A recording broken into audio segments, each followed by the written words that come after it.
Hey guys, this is Honey Kate, and you are listening to the Little Miss Brave Soul podcast.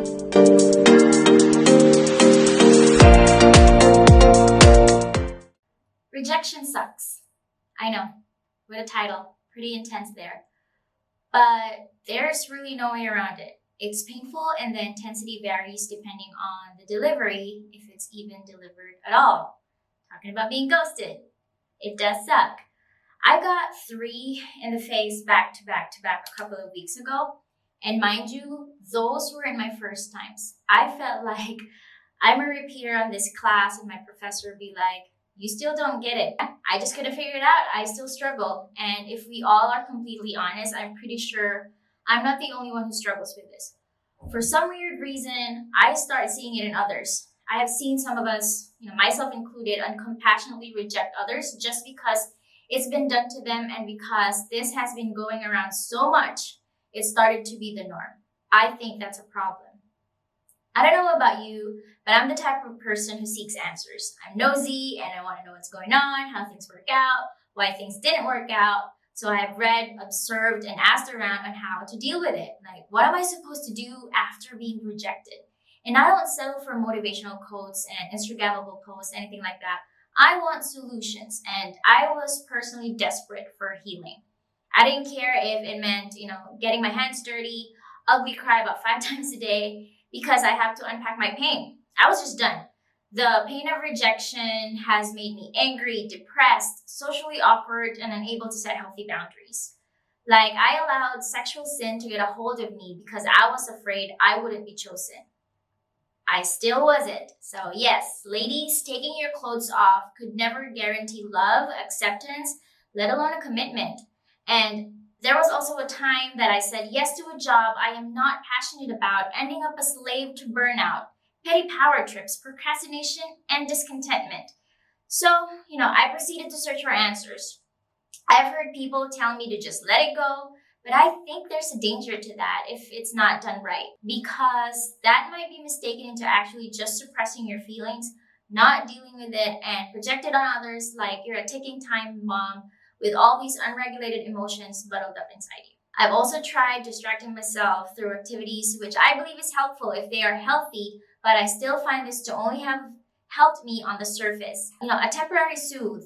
I was still bitter, resentful, not confident, and discontent. The world has really made me believe that rejection is just something you just shrug off because it's a part of life. And it's true. It is part of life. But is it really enough to just shrug it off? Or bury it with a pile of surface level distractions? Is that really the solution? That idea didn't sit well with me.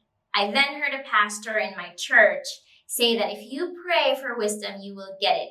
He was referencing James 1:5. I'm going to go ahead and open my Bible to find that. James 1:5 says, if any of you lacks wisdom, he should ask God, who gives generously to all without finding fault, and it will be given to him. So there's a scripture right there. So I did. Scripture, a pastor said it. I prayed for wisdom instead of just taking in answers from the world. And mind you, God never fails to deliver what he spoke in his word. He provided wisdom through the church community that I belong in. Pastors, Bible studies, Christian counsel, they have all helped me work through my pain. I started seeing the pain of rejection like a flu. Will you tell someone to shrug off the flu and continue on with their daily because getting sick is part of life? No, we tell people to take their time to rest and heal because as much as you don't want them to get worse, you also don't want to get what they have. You don't want to get sick. The pain of rejection, believe it or not, does not only affect the person receiving it, it also affects the people around them.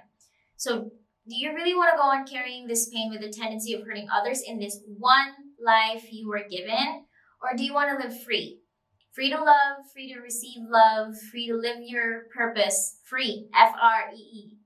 I would assume that you want to heal from the pain and not inflict pain on others because that's really who this is for.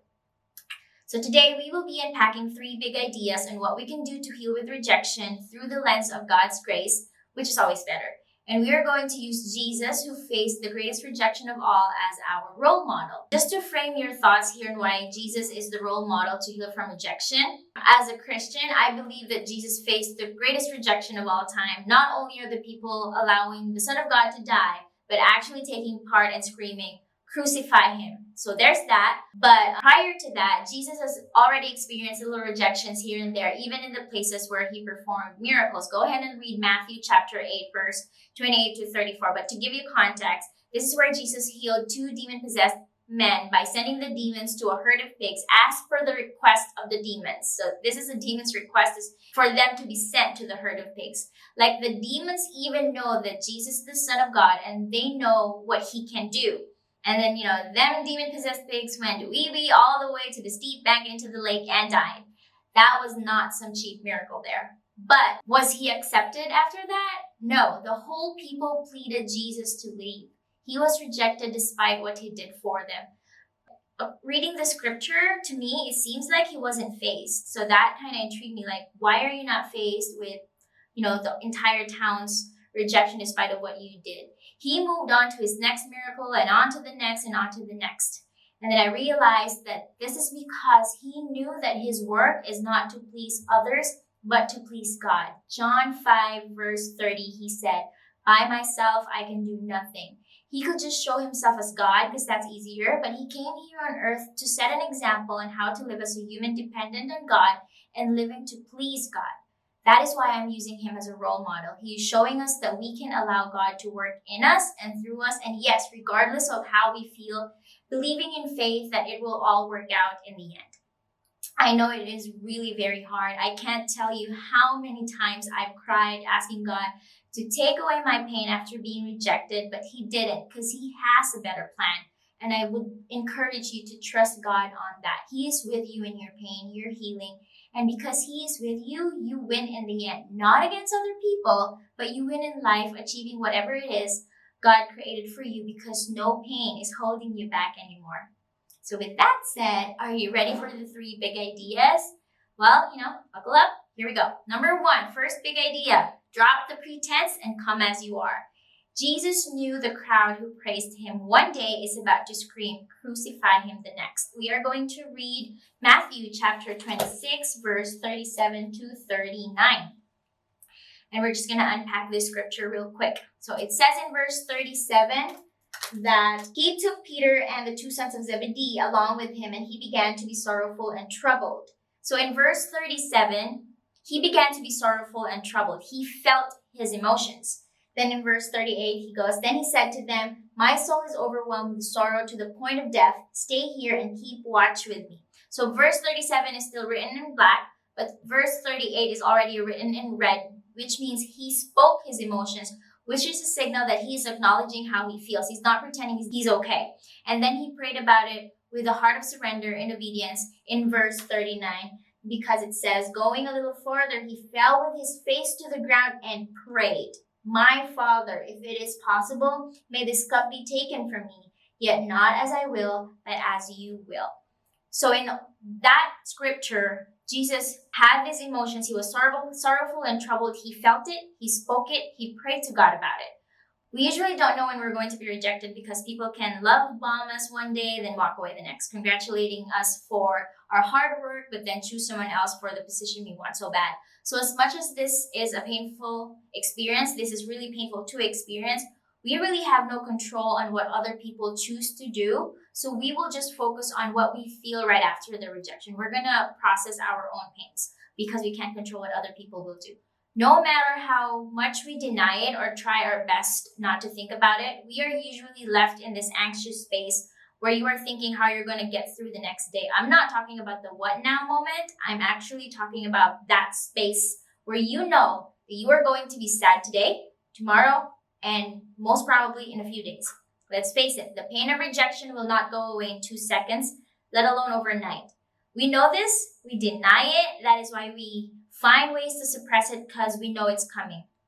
So after my back-to-back rejection, I got honest with God and asked, am I really not enough? Why wasn't I chosen? I know that you told me in your word in Isaiah 41, 8-10, that you chose me and you won't reject me, and I really want to be okay with that truth, but this sucks, God. Please take it away. I don't want it. I probably prayed this prayer so many times for about so many days because I wasn't willing to pray the Jesus prayer, "Let your will be done," just yet. I'm still in the why God face with snot and messed up mascara and all that. But I was honest that it hurts, and that in itself was freeing because in faith, I felt heard. I didn't have to perform to get God's attention. I have faith that He cares about how I truly feel and He met me where I am. And I also learned in Bible study that one of the many names of God is El Roi, which means the God who sees me. Side note, thank God for Bible study groups because it prepped me for when life throws me off course, like rejection. Anyway, I want you to understand that you have to acknowledge how you feel. Don't pretend it's not there. Bring it to God.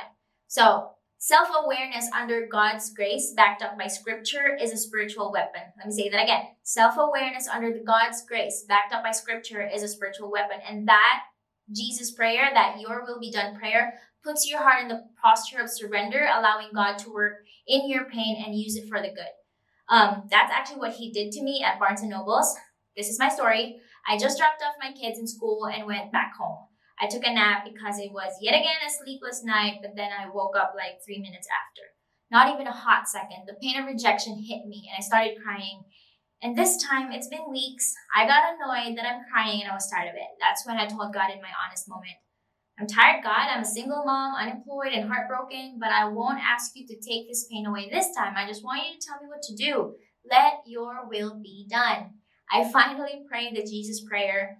I can't keep pretending that I can do it by myself, so in my unmasked weakness, I surrendered. A few more sobs after that, I felt in my spirit to get myself out of the house and go drive to Barnes & Noble's. I was there the day before, and books makes me happy, but it also makes me overspend. And 2 of the back-to-back rejection I received was not getting the jobs I applied for, so it's kind of scary for me to go to Barnes & Noble's as an unemployed single mom with a book addiction. But I really felt led to be there. So I did my thing, browsing through the book aisle. I saw a book that is meant to help navigate single motherhood. One of the chapters says, when I was browsing through it, it says, decide to partner with God. That's when I felt a non-audible voice telling me that it's time for God to use my pain to show His glory. I felt led to go back to my car, grab my laptop, start typing, hence the birth of this platform. This all came to pass, but it was a process because that's what the journey of healing really is. Your journey might be different from mine. You might need to combine theology and therapy, which I highly encourage. But whatever it is, the first step is to drop the pretense and come as you are. We have to quit self-denial and welcome self-awareness. We have to be self-aware that we are not okay. God can't meet us where we pretend to be. He can only meet us where we are, where we show up. So show up with your pain, show up with your tears, for in your weakness, He will show His strength. And that is one of my favorite verses. It's 2 Corinthians 12, verse 9. Go check it out. Okay, here we go. Big idea number 2. Are you ready for it? Dun, dun, dun, dun. Forgiveness. Hear me out. We have a scripture for that. Luke 23, verse 34 is a verse written in red, meaning this came from Jesus Himself. He said, Father, forgive them, for they do not know what they are doing. And I want you to understand that He said this. Jesus said this. He was already on the cross. And after He said this, He breathed His last. I know, I could already hear my past self saying, well, I'm not Jesus. And maybe you are in that position right now where you feel like you can't forgive because you don't feel like it yet. Let me tell you that forgiveness didn't come easy for me either, but forgiveness is not a feeling. Maybe you have heard someone tell you that you have to forgive because you are the better person. That's what the world teaches, but let me tell you, that's not forgiveness. That's not forgiveness either. It's arrogance, silently babysitting resentment. Let's look at the parable of the unforgiving debtor in Matthew chapter 18, verse 21 to 35. Go ahead and check that out, but I'm going to give you a quick context. Here, the rabbis are telling the people that they can't forgive a person who wronged them 3 times.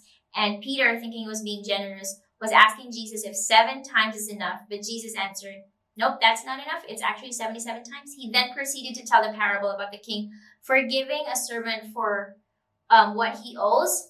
But this servant did not forgive his fellow servant with what that other servant owed him. The king knew about that incident and was not happy, got the unforgiving debtor tortured. It's pretty intense.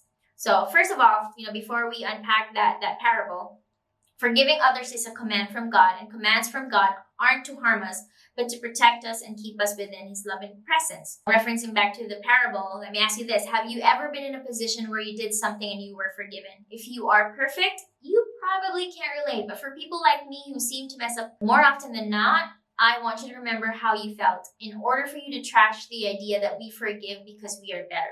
We forgive because we are actually no better. Just like that servant, we ask God, we even beg for his forgiveness. We need forgiveness for our shortcomings. We all need that. That's why Jesus had to do what he did in Calvary, to forgive us our past, present, and future sins. I heard a pastor say this in our singles fellowship. He goes, "You will never know the true meaning of forgiveness until you realize how forgiven you truly are. Hurt people hurt people, but forgiven people are forgiving people." But that's not all that is. This divine forgiveness that Jesus interceded for us on the cross is the step to the real goal, the restoration of our relationship with God. We have to be forgiven so we can be in a relationship with God again. A restored relationship is an open door to healing. So forgiveness is a step to healing from the pain, whatever the cause in this context is rejection. For some of us, as much as we want people to say they're sorry, that is out of our control. Most of the time, quite frankly, they won't. Jesus didn't wait for the people to say sorry before he asked God to forgive them. They don't have to ask before you forgive. Most often than not, you just have to do it. Think flu again, and God prescribing you with forgiveness to help you heal. If you are like me, I don't like medicine and I often forget to take it. I know it's bad, but it doesn't diminish its importance for us to feel better. The medicine doesn't diminish the importance for us to feel better. And you don't feel better the moment you take it. Let me tell you that. And that's like medicine, and that's the same with forgiveness. The more you consistently administer it to yourself, the more you develop something in your body that will help you heal. No one can take a medicine of forgiveness for you. You have to do it for yourself. If you don't, you are allowing resentment to grow. This resentment, like flu, will not only be destructive to you, but also to those around you. I really strongly believe that forgiveness through the example of Jesus brings forth restoration, not necessarily reconciliation of the broken relationship. I'm not saying that's impossible, but that's kind of out of our control already. And in my experience, when I have forgiven, I was able to experience a restored relationship with myself. I was able to let go of the resentment and refocus myself to the purpose God has for me. I was able to humbly admit that I need healing and accept that there are just things that aren't meant to be. And then, of course, I experienced the beauty of trusting God that in my obedience to forgive those who has trespassed against me, he will lead me to the way that is best for me and will glorify him. Hear me when I say this. Unforgiveness breeds resentment, and that doesn't glorify God. It takes you outside of his will for you. It keeps you distracted in these negative emotions you try hard to mask or suppress, hindering you from continuing your walk with Christ. Forgiveness, on the other hand, is obedience, and obedience glorifies God. And wherever God is glorified, we can trust there is where we will be satisfied. We're going to move on to big idea number 3, think purpose. I loved it. I copied it from our pastor. And here I'm actually going to really spill the beans on what are those 3 back-to-back-to-back rejections I kept talking about. Let's start with the last 2 because they fall in the same category, although they differ in how they serve their purpose in my life. So I applied for a position at church. The first one I applied for was an admin assistant for the women's ministry. I told my Christian friends, and then they prayed for me. They believed I'm fit for the job because they saw my potential. That in itself is a gift, to have people around you who will help you see your value and encourage you to take leaps of faith that will help you grow. But still, that's not the goal. The goal was to get hired. Unfortunately, I didn't. So the day I met with the women's director herself and she gave me the no. Was I heartbroken? Yes. Was I too heartbroken? No. Let me tell you why. It's because of how she delivered her no. Jana gave me the most compassionate no I have ever heard in my entire life. And at this point of my life, I was already drowning with a lot of rejection. She was almost in tears because she knew how much I wanted the job. But as a person in leadership, she has to go above her feelings and put her most objective judgment for the benefit of the church. I was hurt, yes, because I wanted the job. But I felt her selflessness, her honesty, and her transparency. So instead of feeling hurt, she gained my respect. I still show up in the women's ministry and continue to serve the church as a volunteer after that experience. What's the purpose of this rejection? It put things in perspective for me. In a lot of cases, rejection is necessary for the benefit of the many. I am considered to be organized, but I am not too flexible. Plus, I am a single mom, and the job I am applying for needs flexibility because tasks can come at me in all directions without prior notice. Also, longer hours are required. I would burn myself out and would cause problems to the ministry that caters to hundreds of women in the church. If I was Jana, I wouldn't risk that. Jesus had to be selfless to cater to the children of God. He only chose 12 among his hundreds of followers to be his disciples. Those who didn't make the cut still followed Jesus because Jesus earned their respect. It is best to see the bigger picture of why we had to be rejected, and that doesn't necessarily mean we don't have gifts. Jana's no was not an attack at my worth. She was just doing her job. Another thing that served as a valuable takeaway from that experience was Jana's example in delivering rejection. It helped me see that whenever I get into a position where I have to reject others, I don't have to come from a place of my pain or my fear. We can come from a place of compassion, especially for us who knows how much it hurts to not get something you want at the time. This experience showed me that rejection will hurt, but it doesn't always have to equal torture. It still stung, but I left the interview with hope and no hate. I still didn't know what I was going to do, but I couldn't shake the fact of how possible it is to reject someone as lovingly as she did.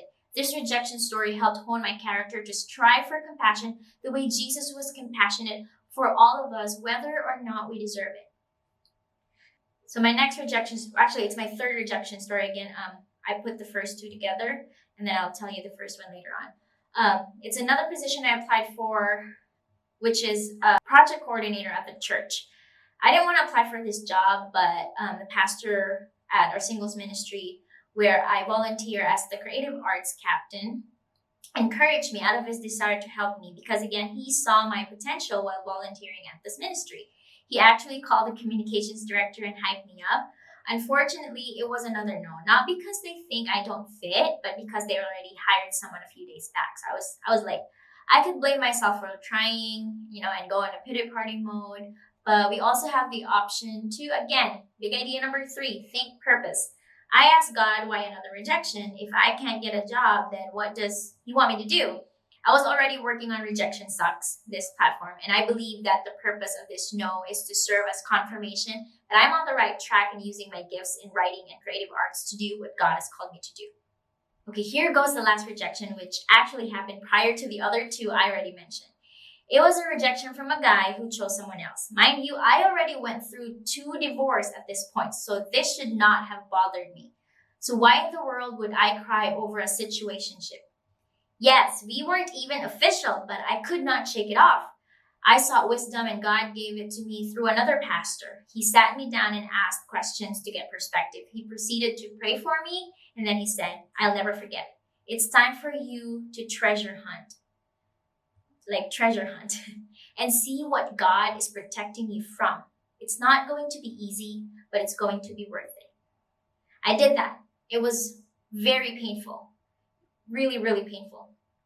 Because I realized that God wasn't protecting me from a person.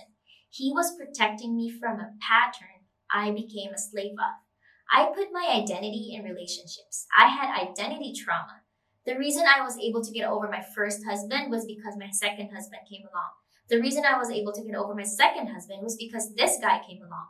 I wasn't really healing. I was placing a band-aid over my bleeding, bruised, broken heart.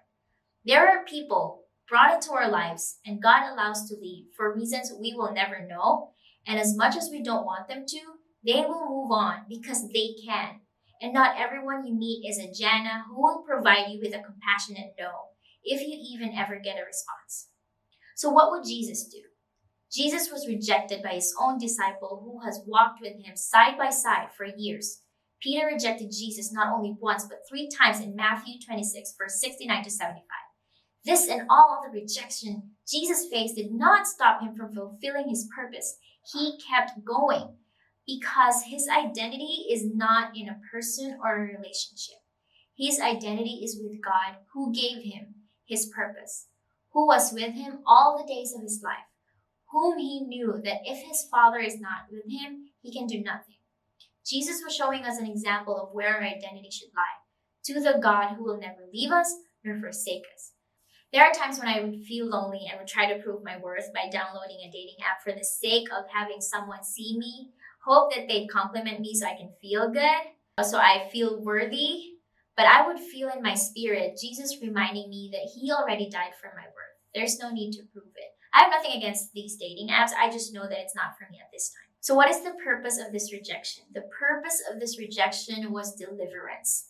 For me to finally step into my ultimate healing from identity trauma and accept the gift of God's love and acceptance. Through constant communion with Christ, my heart was finally healed from years of hoping a man would do what Christ has already done. So those are all our 3 big ideas, and I'm going to copy what my pastor usually say in our singles ministry. Let me land the plane with this. Healing will always be a process regardless of context, but let me encourage you that when you push through having faith that God is right there with you in all your stages of healing, you will be a gift to those around you, allowing compassion to flow through you so you don't end up to be someone's counterfeit that they need to heal from. You will be a vessel of love that inspires healing and hope.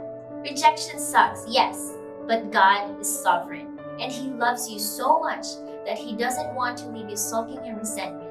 He wants to heal you, allow you to carry His light, set you free, and see you shine.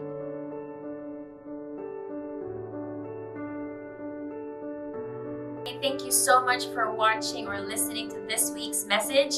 Hope this inspired you. Hope this encouraged you. Don't forget to hit the like and subscribe button to support this ministry.